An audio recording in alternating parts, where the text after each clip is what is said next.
నా పేరు వై గోపాల్. నేను పాస్టర్ సేవ చేస్తున్నాను. సూళ్ళూరుపేట ప్రాంతంలోని వటపాలెం గ్రామానికి సేవ చేస్తున్నాను. అక్కడ ఉన్నటువంటి కేవలం జిప్సీ పీపుల్ మధ్యలో సేవ చేయాలన్నటువంటి సదుద్దేశంతో నేను ఎన్నుకున్నాను.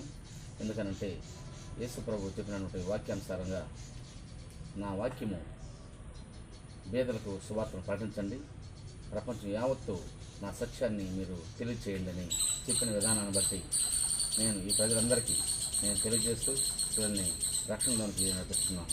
యేసు ప్రభు చెప్పినటువంటి వాక్యానుసారంగా నేనే సత్యమును మార్గమును జీవనైన నా దేవుడు అని విధంగా సెలవించినటువంటి విధానాన్ని బట్టి వీరందరికీ సత్యంలోనికి నడిపిస్తూ దేవుని యొక్క మార్గంలోనికి వీళ్ళు నడిపిస్తున్నాను.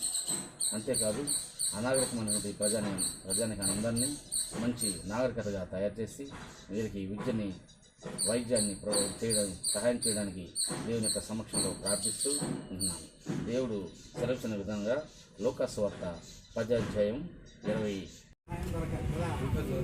ఆరోగ్యంగా ఉండాలన్నా, మంచిగా మనం భూమి ఉండాలన్నా దేవుడి సహాయం కావాలన్నప్పుడు దేవుడిని అడగాలా లేదా?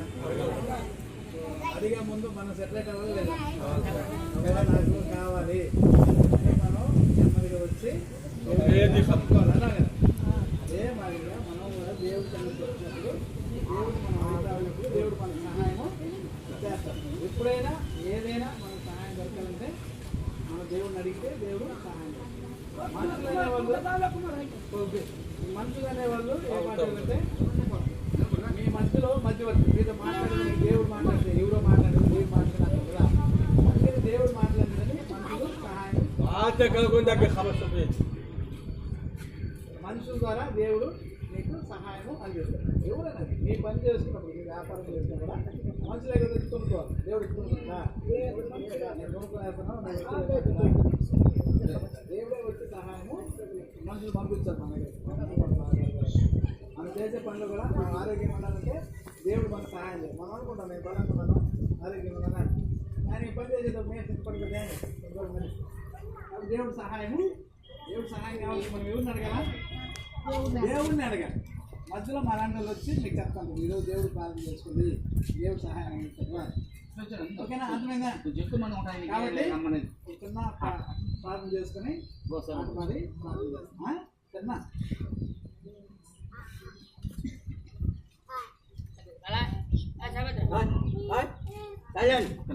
దేవుడు పాట పాడుతున్నాడు. అందరూ కళ్ళు కట్టుకు నన్ను ప్రార్థిస్తున్నాం. కృపా సత్సంపదాన్ని పొందాలని స్తోత్రాలు కృప. ప్రేమగా మా తండ్రి కృపలో మా రాజ్యాన్ని పొందనాలు స్తోత్రాలు.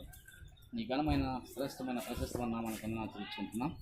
మా దేవాలయంలో నీ బిడ్డలందరితో కూడి నేను ఆరాధించడానికి, స్థుతించడానికి, కనపరచడానికి ఇచ్చిన సమయం కొరకు నీ వందనాలు. ఇక్కడ చేరిన ప్రతి బిడ్డను పేరు వంతున ఆశ్రయించి జీవించండి. వారి అకరణం ప్రభావ, వారి యొక్క చింతలు వేదనలు దాన్ని తీసివేసి ప్రభా వారి యొక్క మంచిని ప్రభావ చేయమని వేడుకుంటున్నాం. వారికి కావాల్సిన యావత్తు ప్రభావ మీరు సమకూర్చమని వేడుకుంటున్నాం. పేదరికంలో ప్రభావ మగ్గుతున్నటువంటి జనాంగాన్ని ప్రభావ ఆర్థికంగా బలపరచండి, స్థిరపరచండి. ప్రతి ఒక్కరితో మంచిగా మర్యాదగా క్రమంగా ఉండటానికి ప్రభావ మీరు ఇచ్చిన వాక్యానుసారంగా ప్రభావ బిడ్డలు తండ్రి నీ వాక్యం తోచుకుని నడవడానికి ఒక దయచేయమని వేడుకుంటున్నాం. ప్రభా ప్రతి విధమైన అంధకార శక్తులను తీసివేయండి, శుద్ధ శక్తులను తీసివేయండి. ప్రభా మంచి నీ వాక్యంతో ప్రభా నేనే మార్గమును సత్యమును జీవను నా దేవా నీ వాక్యం తప్ప ప్రభా మేము దేవుడిని నమ్మమని విశ్వాసిస్తున్నటువంటి నీ బిడ్డలు ప్రభా వీరందరినీ ఆశించి దీవించండి. ప్రభా బలపరచండి, ప్రతి ఒక్కరిని తాకండి, ముట్టండి, నీ గాయపడిన హస్తంతో ముట్టి స్వస్థపరచమని ఘనత మహిమ ప్రభావములు మీరు ఒక్కరే పొందుకోమని మా ప్రభువును మా రక్షకుడైన యేసు పుణ్యనామంలో బ్రతంలాడి పెట్టుకుంటున్నాం తండ్రి.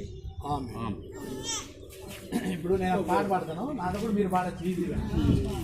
ఒకవేళ ఫస్ట్ టైం మీకు రాకపోతే నేను రెండోసారి పాడుతాను. అప్పుడు నా దగ్గర ఉండు నిన్ను విడిచి జీవించలేను, నా దగ్గర ఉండు ఓ యేసయ్యా, నిన్ను విడిచి జీవించలేను. హల్లెలూయా హల్లెలూయా హల్లెలూయా హల్లెలూయా చేస్తున్నాను హల్లెలూయా హల్లెలూయా పుకారంగా హల్లెలూయా హల్లెలూయా. మన మళ్ళా చీకటి సమయములో వెలుగుగా ఉండు, మరణ సమయములో జీవముగా నుండు. చీకటి సమయములో వెలుగుగా ఉండు, మరణ సమయములో జీవముగా నుండు. నా దగ్గర ఉండు ఓ యేసయ్యా, నిన్ను విడిచి జీవించలేను. నా దగ్గర ఉండు ఓ యేసయ్యా, నిన్ను విడిచి జీవించలేను. హల్లెలూయా హల్లెలూయా హల్లెలూయా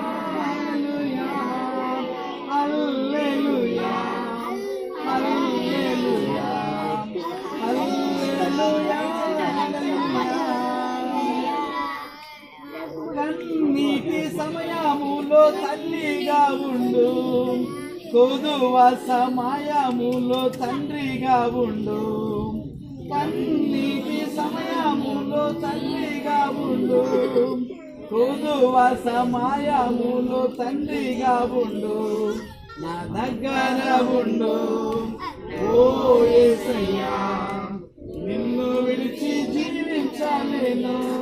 నా దగ్గర ఉండు ఓ యేసయ్యా, నిన్ను విడిచి జీవించలేను. హల్లెలూయా హల్లెలూయా హల్లెలూయా హల్లెలూయా హల్లెలూయా హల్లెలూయా హల్లెలూయా. వాక్యము సమయములో గురువుగా ఉండు, ప్రార్థన సమయములో దేవునిగా ఉండు. వాక్యము సమయములో గురువుగా ఉండు, ప్రార్థన సమయము దేవునిగా ఉండు. నా దగ్గర ఉండు ఓ యేసయ్యా, నిన్ను విడిచి జీవించలేను. నా దగ్గర ఉండు ఓ యేసయ్యా, నిన్ను విడిచి జీవించలేను. హల్లెలూయా హల్లెలూయా హల్లెలూయా హల్లెలూయా హల్లెలూయా హల్లెలూయా హల్లెలూయా హల్లెలూయా.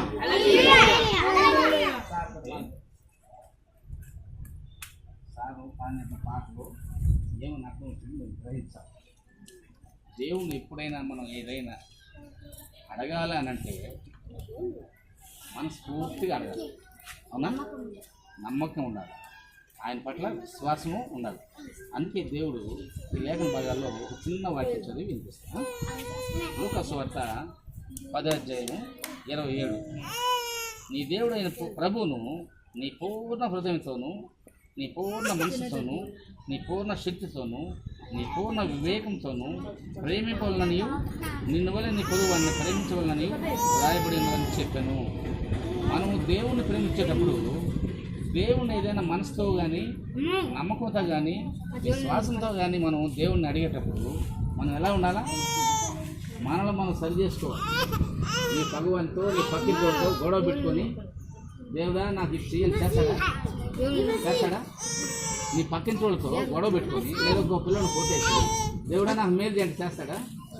కాబట్టి ఏం చేయాలంటే నిన్ను నువ్వు సరి చేసుకోవాలి. మనము తప్పు చేయకుండా ఉండాలి. మనం ఏ తప్పు చేయకుండా ఉండాలి. అబద్ధాలు ఆడకూడదు, అసత్యము ఉండకూడదు. ఇవన్నీ లేకుండా ఉండి దేవుడి మీద విశ్వాసంతో, నమ్మకంతో, అయ్యా నా పరిస్థితి, మా జాతిలో మేము ఎంత ఇబ్బందులు పడి చాలా బాధలు పడుతున్నాం, మగ్గిపోతున్నాం, మమ్మల్ని ఎవరు ఎత్తుక్కునేవాడు లేరు, మమ్మల్ని ఆదరించే నాదుడు అసలు లేడు. కాబట్టి దేవుడా నువ్వన్న కరుణించు, మమ్మల్ని అందరినీ కాపాడు, మేము చదువుకునే దానికి మనం కొంత జ్ఞానాన్ని ఇవ్వండి, మాకు మంచి చూపునివ్వండి, మంచి నడవడికనివ్వండి, మంచి శక్తినివ్వండి, మంచి బలాన్ని ఇవ్వండి అని అడగాలి. మనం దేవుని అడగాలలేదా? అడగాలి. కానీ అడిగేటప్పుడు మనం ఎలా ఉండాలా? మనం ఉండాలి. మనం ఆయన విశ్వాసం, ఆయన విశ్వాసం ఉండాలి. అంతేకాదు ఎదుటివానితో పక్కన వాళ్ళతో వీధుల వాళ్ళతో ఎవరితో గొడవ పడకూడదు. పెద్దల్ని గౌరవించాలి. పెద్దవాళ్ళు ఉన్నారు కదా, వాళ్ళు గౌరవించాలి. మీరు చిన్నపిల్లల్ని మీరు ఆశీర్వదించాలి. చిన్నపిల్లల్ని దగ్గర తెచ్చుకోవాలి. మీరు ఇవన్నీ బాగా కలిగి ఉన్నప్పుడే దేవుణ్ణి అప్పుడు మనం అడగలం. అదే పూర్ణ మనసు అంటే ఏంటంటే మనల్ని మనం తగ్గించుకొని మనలో గర్వం అంతా తీసేసి మనం మంచివారిగా మనం ఎన్నుకోవాలనంటే మన నడవడిక మన ప్రవర్తన అంతా కూడా బాగుండాలి. అలాంటివి ఉన్నప్పుడే మనం దేవుణ్ణి ఏదైనా అడిగితే మనం ఖచ్చితంగా చేస్తాం. నువ్వు ఒక వ్యాపారానికి వెళ్తున్నావు ఇప్పుడు అనుకుందాం. నువ్వు మీ నాన్న మీ అమ్మ ఎవరో ఒక వ్యాపారానికి వెళ్తున్నారు. అయ్యా ఏసయ్యా మేము ఇట్లా వ్యాపారం పోతున్నాం, మా వ్యాపారం కొంచెం అభివృద్ధి, మాకు ఎక్కువ లాభం వచ్చేటట్టు మేము వచ్చే వాళ్ళందరితో బాగా మంచిగా మాట్లాడాలి, మంచిగా మాట్లాడి మా వ్యాపారాన్ని అభివృద్ధి చేసుకోవాలి. కాబట్టి ఏసయ్య మాకు సహాయం చేయి అని నువ్వు ప్రార్థన చేసుకొని పోవాలి. నువ్వు ఇంకొకరిని అడిగితే చెప్పడు, నువ్వు ఏకంగా దేవుణ్ణి నువ్వు మనస్ఫూర్తిగా అడగాలి. నువ్వు అడగాలి అని అంటే నీ మనసులో కుళ్ళు కుతంత్రాలు ఉండకూడదు, కపటం ఉండకూడదు, ఎదుటోడి మీద ద్వేషం ఉండకూడదు, ఎదుటోడి మీద పగ ఉండకూడదు. ఇవన్నీ లేకుండా ఒకరినొకరు ప్రేమించుకోవాలి. ముందు దేవుణ్ణి అడగాలంటే మనం మంచోళ్ళమై ఉండాలి. అవునా కదా? మనం మంచోళ్ళు ఉండాలి. నువ్వు వాళ్ళని కొట్టి నువ్వు వీళ్ళని కొట్టి అయ్యా నేను ఇటు పోతాడా నేను తెచ్చేస్తానంటే తెస్తావు. ఎడ తెస్తావంటే ఆ నుంచి డబ్బులు తేవడము, ఏదో ఒక దాన్ని పెట్టేయడం.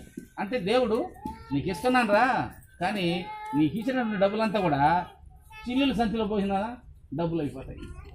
చిల్లుల సంచిలో నీళ్ళు పోస్తే ఏమవుతాయి? అంటే నీ డబ్బులు సంపాదిస్తా వచ్చేదానికేమో ఏందయ్యా ఇంత డబ్బు సంపాదిస్తున్నాము, ఈ డబ్బులు ఎట్టబోతున్నాయి అని అంటే దేవుడు నువ్వు మనస్ఫూర్తిగా సంపాదించుకోవట్లే. ఆయన దేవుడిని అడగడంలే, నువ్వు తగ్గించుకోవడంలే, ఎదురుని ప్రేమించడంలే. అవన్నీ తీసేసి నువ్వు డబ్బులు మాత్రమే సంపాదించి ఇంటికి తెచ్చుకొని కావాలనుకుంటున్నావు నువ్వు. కానీ దేవుడు ఏమిటంటే నువ్వు నన్ను నమ్మినట్లు వాళ్ళకి నేను ఎవరు కూడా విడిచిపెట్టను. వాళ్ళందరికీ నేను మంచి శక్తిని బలాన్ని ఇస్తాను, ఆర్థికంగా వాళ్ళకి అభివృద్ధి చేస్తాను, వాళ్ళ అన్ని విధాలు ఆశీర్వదిస్తాను, వాళ్ళ అన్ని విధాలు దీవిస్తాను, వాళ్ళని మహింపరుస్తాను, వాళ్ళకి కృపతో నింపుతాను అని దేవుడు చెప్తున్నాడు. కాబట్టి దేవుణ్ణి మనస్ఫూర్తిగా మనం నమ్మాలి. ఏదో వాళ్ళు వచ్చారు, మేము నలుగురం ఈరోజు ఉంటాం, రేపు వెళ్తాం. ఎప్పుడు కూడా మిమ్మల్ని మీరు ముందుగా మంచిగా ఉండండి. మిమ్మల్ని మీరే వాడు ఇంటితో మనం గొడవ, వీడితో మాట్లాడు, ఇవన్నీ ఉండకూడదు. అందరూ కలిసి ఉండండి, ఐక్యమత్యంగా ఉండాలి. అలాంటివి ఉన్నప్పుడే దేవుడు కూడా మనం మంచి చేస్తాడు. వాడు ఏదో సంపాదించుకుంటాం, వాటి మనకేం పని అట్లా బుద్ధులు మనం పెట్టుకోడు. ఒకవేళ అతను తప్పు చేశాడా నువ్వు చేయబాక, ఏదో అమ్మాయి తప్పు చేసింది నువ్వు చేయబాక, చెప్తే చెప్పు, మంచి చెప్పు, వినలేదు వదిలేదు. అట్లాంటి చేసినప్పుడు దేవుడు మనం ఏదైనా కూడా మనకు మేలు చేస్తాం. కాబట్టి పూర్ణ మనసుతో మంచి మనసుతో దేవుణ్ణి ఆరాధించాలి. ఒక్క మాట మీరు ఏం చెప్పాలి, ఏసయ్య నన్ను కాపాడు, ఇదిగో నేను వెళ్తున్నా, ఒక వ్యాపారం గురించి వెళ్తున్నా, నా వ్యాపారంలో మంచి అభివృద్ధిని చేకూర్చు, నేను పోయేటువంటి వ్యాపారం బాగా జరిగించు, మంచి లాభాలు గడించేదని సరే సహాయం చేయి అని దేవుడు అడిగితే ఆయన తప్పక ఇస్తాడు. ఓకేనా? అలాగే దేవుడు సహాయం చేసేటట్టు అందరూ కళ్ళు మూసుకొని దేవుడు అడగదాం. మీ తరఫున మేము అడుగుతాం, మా తరఫున కూడా మీరు ఒక మనం అందరం కలిసి దేవుడు అడగదాం. దేవుడు ఏదో ఒక రూపంలో మన సహాయం ప్రార్థన చేసుకున్నాం. అందరూ కళ్ళు మూసుకోవాలి. ఒక్క నిమిషం అందరూ కళ్ళు మూసుకోవాలి. అందరూ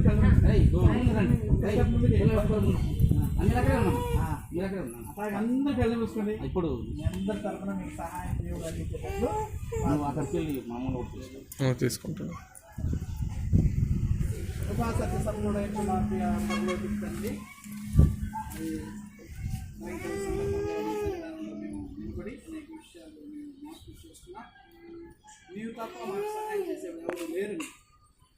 నీవు అన్ని విషయాల్లో మాకు తండ్రిగాను, ప్రభా వెలుగుగాను, ప్రభా జీవముగాను, గురువుగాను, దేవుడుగాను ఉండి నడిపించమని మాటల ద్వారా నీకు మహిమ తెచ్చుకొని కాబట్టి నామకు మహిమ ఘనత ప్రభావాలు మా ద్వారా చెల్లించుకొని మాకు సహాయం అందించుకుని బతులు అర్థించున్నాం. కాబట్టి అక్కడ తిరిగి వచ్చింటుండగా వారందరి యొక్క ఆలోచనలు మీరు ఎదిగించిన దేవుడు నిన్నటి ప్రబోధించిన పూర్ణ మనస్సును నిన్నట్లందరూ పరిపూర్ణంగా క్రీస్తు ప్రభువును అంగీకరించి ప్రభు యేసు క్రీస్తు ప్రభు ద్వారా రక్షణానందాన్ని అనుభవిస్తూ ఆయన ద్వారా సహాయం పొందుకొని మీ యొక్క జీవన విధానంలో మార్చగలిగి అనేక మంది ఆశ్చర్యకరంగా ప్రత్యేకించి నడిపించిన ఘనత వహించమని కార్యక్రమం అంతట్లో మీరు తోడైంది నడిపించినందుకు మీకు స్తోత్రాలు చెల్లించవచ్చు. మా ప్రభువును మా రక్షకుడైన యేసయ్య యొక్క నామములో విశ్వసించడి వేడుకుంటున్నాను తండ్రి. ఆమేన్. ఆమేన్. ఆమేన్.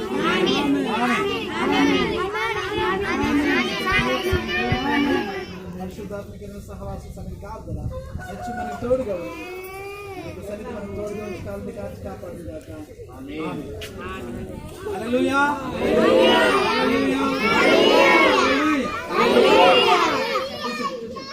కూర్చోం.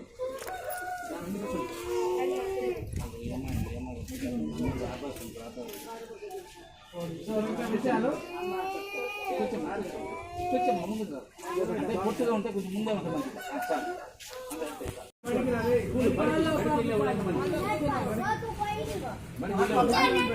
నువ్వు అయ్యా తెలుసు అయ్యా నీకు స్కూల్కి వెళ్ళట్లేదు మీరు స్కూల్కి వెళ్తారా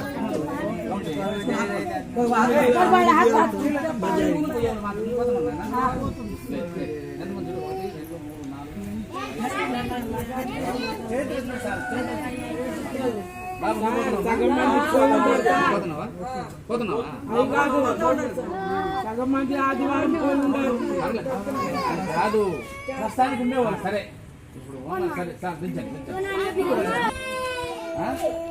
మీకు మీరు స్కూల్ పోసి వచ్చిన తర్వాత మీకు ఇక్కడ మళ్ళీ చదువు చెప్పిస్తే నేర్చుకుంటారా?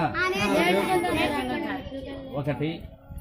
రెండవది మీకు మేము ఏదో వాళ్ళకి మీకు భోజనమైనా లేదంటే తినబండారైనా ప్రతి నిత్యము పెట్టేదానికి మేము మా మా మా డైరెక్ట్ని అడుగున్నాం.